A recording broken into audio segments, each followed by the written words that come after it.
Nếu một buổi sáng bạn mở một gói bánh ra, thấy một con kiến, một mảnh cánh ruồi hay chân của côn trùng chân rán, phản xạ gần như chắc chắn sẽ là giật mình, buồn nôn, vứt thẳng vào thùng rác.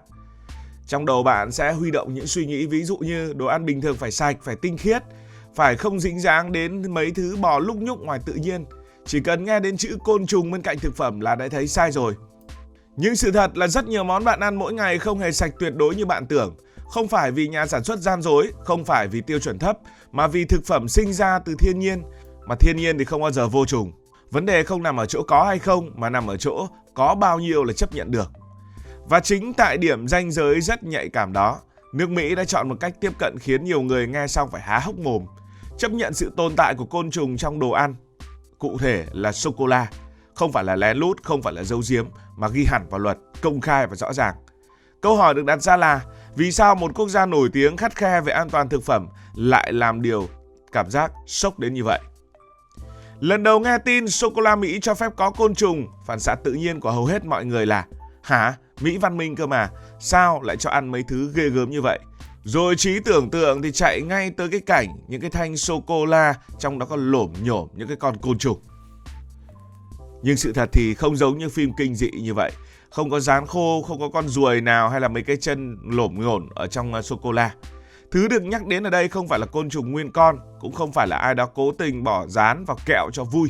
Thứ tồn tại trong sô-cô-la nếu có chỉ là những dấu vết cực nhỏ, những mảnh li ti đến mức mắt thường không nhìn thấy và gần như không thể tách ra tuyệt đối trong quá trình sản xuất nông sản quy mô lớn. Nếu bạn từng ăn sô-cô-la, uống cà phê, ăn bột mì, uống bia, ăn mì gói thì bạn cũng đã ăn cùng thiên nhiên từ lâu rồi. Chỉ là trước nay không ai nói rõ cho bạn nghe mà thôi. Ở đây chúng ta đang nói đến sô-cô-la và hãy bắt đầu từ ngoài rừng chứ không phải là từ nhà máy. Sô-cô-la tất nhiên không tự nhiên sinh ra ở trong nhà máy. Nó bắt đầu từ hạt cacao, mà cacao thì là cây trồng vùng nhiệt đới. Mà đã là nhiệt đới thì bạn biết rồi, cái gì cũng thì cái, rất là nhiều côn trùng. Cây cối tùm, đất ẩm, mưa nắng thất thường và côn trùng thì ở khắp nơi. Cây cacao lớn lên giữa rừng, không có hàng rào cách ly với thiên nhiên. Kiến bò dưới gốc, bọ bám ở trên thân, ruồi ong bay quanh quả chín. Dưới đất là lá mục, là nấm men, là đủ thứ vi sinh vật nhỏ xíu chen chúc với nhau. Cây cacao nó sống chung với tất cả những cái con đó. Đến lúc thu hoạch, người ta bổ quả cacao ngay tại nông trại, hạt được lấy ra, chất thành đống rồi ủ lên men tự nhiên. Chính quá trình lên men này mới tạo ra mùi đặc trưng của sô-cô-la sau này. Nhưng thực sự, mùi ngọt, mùi lên men đó thì côn trùng không thể nào làm ngơ được.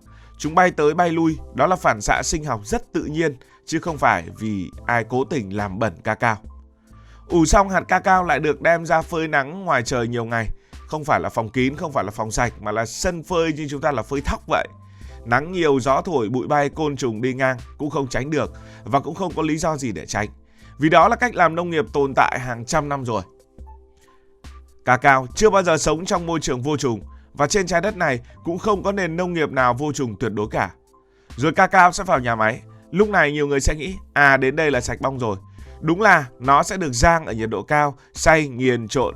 Và đến lúc này thì hầu hết mọi thứ còn sống đều không thể tồn tại. Nhưng vấn đề không nằm ở những thứ còn sống, vấn đề nằm ở chỗ khi đã nghiền thành bột thì nếu trước đó từng có một mảnh cánh cực nhỏ, một mảnh vỏ li ti hay một chút protein côn trùng bị vỡ nát thì không có cái máy thần thánh nào lọc sạch 100% được đâu. Muốn lọc cho bằng được thì ok cũng làm được thôi, nhưng đổi lại là gì?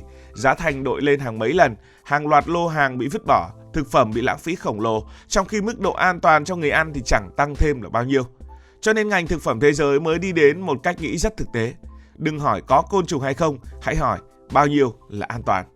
Và đây là chỗ nước Mỹ bắt đầu bước vào câu chuyện của chúng ta. Ở Mỹ thì chuyện này do cơ quan quản lý thực phẩm, tạm gọi là FDA quản lý.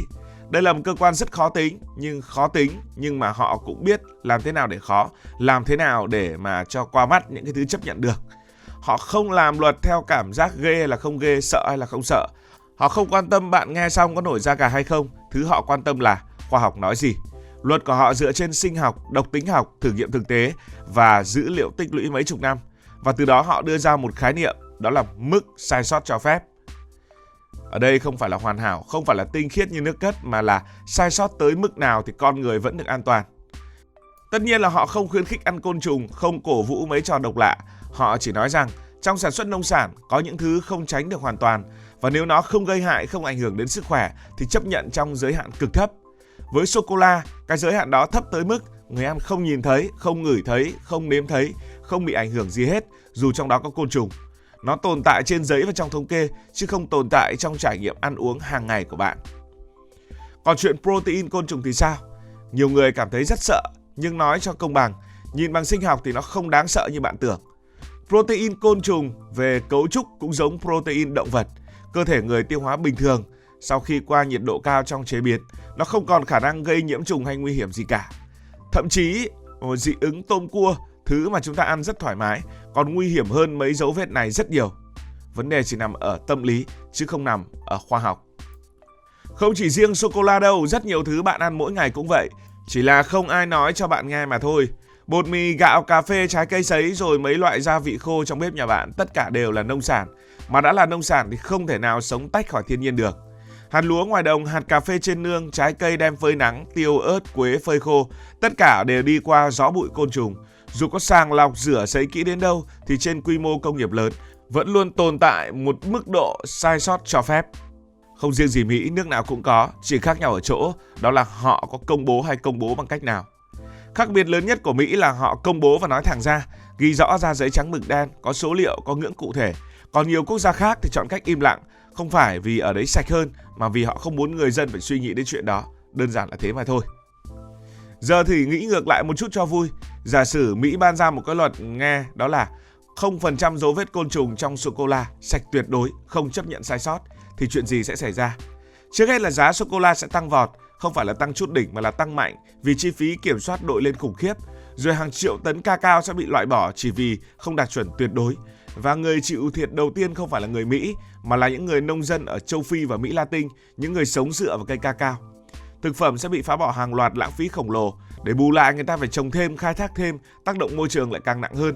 Tài nguyên bị đốt thêm, rừng bị chặt thêm, trong khi lợi ích mang lại cho sức khỏe người tiêu dùng thì gần như không có gì đáng kể. Vậy nên nước Mỹ mới chọn bài toán như vậy để tìm cách giải như thế, chấp nhận sô-cô-la được chứa côn trùng. Tổng kết lại, câu chuyện sô-cô-la và côn trùng không phải là câu chuyện nước Mỹ mất vệ sinh, cũng không phải là câu chuyện ai đó cố tình làm liều. Đó là câu chuyện của nông nghiệp thật, của thiên nhiên thật, của con người thật và của khoa học thật đã được chứng minh. Chúng ta đang ăn thực phẩm của trái đất chứ không phải là ăn đồ vô trùng ở ngoài vũ trụ, ăn những đồ ăn từ trái đất chứ không phải là những đồ ăn ở trong phòng thí nghiệm. Và đôi khi biết được sự thật không làm bữa ăn kém ngon hơn. Nó chỉ giúp chúng ta hiểu rõ hơn mình đang sống trong thế giới như thế nào. Cảm ơn vì đã quan tâm theo dõi câu chuyện này. Nếu cảm thấy thú vị, bạn có thể nhấn nút đăng ký kênh, bật chuông thông báo và chia sẻ. Còn bây giờ thì xin được nói lời chào, tạm biệt.